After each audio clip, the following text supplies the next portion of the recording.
Tiap langkahku diatur oleh Tuhan, dan tangan kasih-Nya memimpinku. Bapak, Ibu, saudara-saudari yang terkasih yang dikasihi oleh Tuhan Yesus Kristus dimanapun berada, salam sehat untuk kita semua. Bahagia menjumpai Bapak, Ibu, saudara-saudari sekalian melewati layanan renungan harian Majelis Resort GKE Pulang Pisau.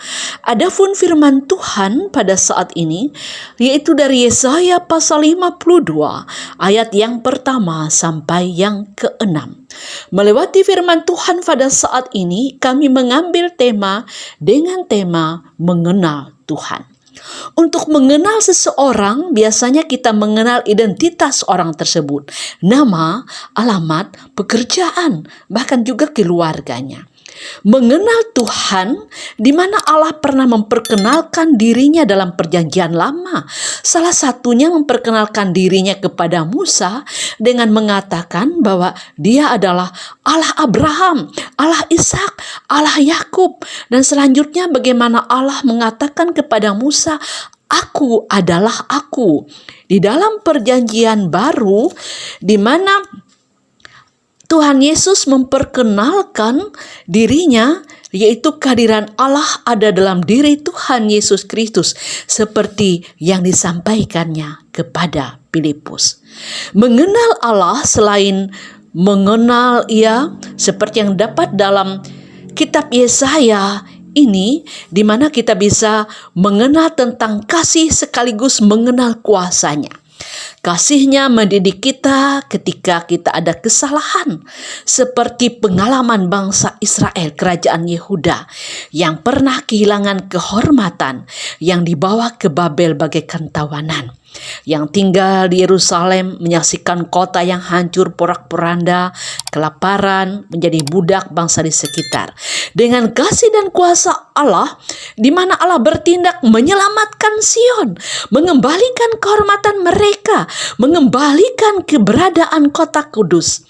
Orang yang semula menganggap orang Israel tertawan dan tertindas karena Allah mereka kalah dan ilah mereka menang, dewa-dewa mereka menang, Allah buktikan kuasa-Nya. Babel, kerajaan superpower pada saat itu dikalahkan oleh Quraisy. Allah yang memakai Quraisy, Allah yang menjalankan rencananya, sehingga menyerukan, mempersilahkan orang Israel kembali ke tanah air mereka, membangun kota Yerusalem, membangun bait Allah kembali, menjadikan umatnya jerah menyembah ilah atau menyembah dewa, menjadikan mereka mengakui kuasa Allah. Semua itu terjadi adalah yaitu di mana Allah mengatakan dalam Yesaya pasal 52 seperti yang terdapat dalam ayat yang ke-53. Ayat yang ketiga maksud kami. Sebab beginilah firman Tuhan, kamu dijual tanpa pembayaran, kamu akan ditebus tanpa pembayaran juga. Keberadaan mereka, SDM mereka yang dipakai oleh orang-orang yang menindas mereka, memperalat mereka pada saat itu dengan cuma-cuma, Allah pun mengembalikan mereka pula tanpa pembayaran dengan cuma-cuma, dengan kasih karunia-Nya mengembalikan umat-Nya ke tanah air mereka. Begitu juga Allah dalam putranya Tuhan Yesus Kristus menebus kita dari segala dosa dan salah kita dengan cuma-cuma pula, dengan anugerah-Nya, seperti yang terdapat dalam 1 Korintus pasal yang ke-7 ayat yang ke-23. Kamu telah diberi dan harganya telah lunas dibayar. Karena itu janganlah kamu menjadi hamba manusia. Sekaligus ajakan bagaimana kita boleh senantiasa melakukan yang Tuhan kehendaki.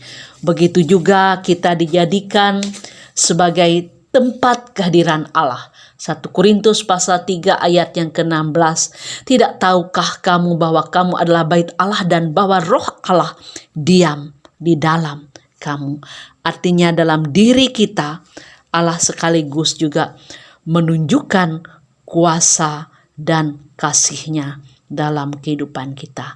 Allah yang mengasihi kita sekaligus Allah yang berkuasa. Ia akan memberikan pemulihan dalam setiap perjalanan kehidupan kita yang kadang menyakitkan, kadang membuat kita tidak memiliki nyali menghadapi badai gelombang kehidupan.